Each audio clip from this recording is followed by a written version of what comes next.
بسم اللہ الرحمن الرحیم۔ اگر نماز کے دوران کوئی شخص سو جاتا ہے نماز پڑھتے پڑھتے،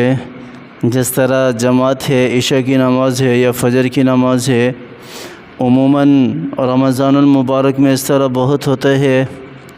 اور رمضان کے علاوہ بھی کچھ لوگ ایسے ہیں جو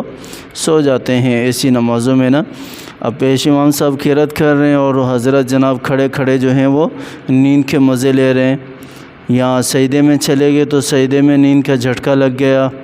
یا بیٹھے ہوئے ہیں تشہد کے اندر تو تشہد میں سو رہے ہیں،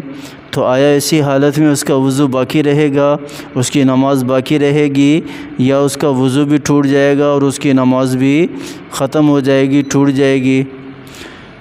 تو ایسی صورت میں اگر کوئی شخص نماز میں سو جاتا ہے، چاہے وہ تشہد میں سو یا کھڑے ہونے کی حالت میں یا سجدے کے اندر یا رکوع کے اندر، تو سونے سے نہ تو اس کا وضو ٹوٹے گا اور نہ اس کی نماز ٹوٹے گی، اس کی نماز بہرحال ہو جائے گی۔ لیکن اگر سونے کی وجہ سے کوئی رکن نماز کا نکل جاتا ہے، جیسے سجدہ نکل گیا اس سے یا رکوع نکل گیا، تو ایسی صورت میں سلام پھیرنے سے پہلے اس کو وہ رکن ادا کرنا ہے، اور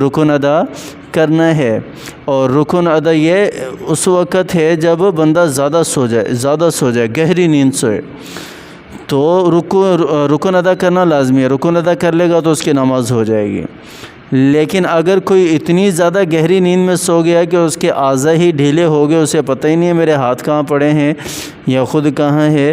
تو ایسے اگر اس کے اعضاء بالکل ڈھیلے ہو جاتے ہیں، سارے کے سارے اعضاء، تو ایسی صورت میں بہتر یہ ہے کہ وہ زیادہ کھانے کی وجہ سے ہوتے ہیں، وہ اپنا وضو کرے اور وضو کر کے نماز کو دوبارہ دہرا لے۔ اللہ تعالی ہمیں سمجھ عطا فرمائے، اللہ تعالی ہمیں صحیح معنوں میں نماز ادا کرنے کی توفیق عطا فرمائے۔ آمین ثم آمین، وآخر دعوانا ان الحمد للہ رب العالمین۔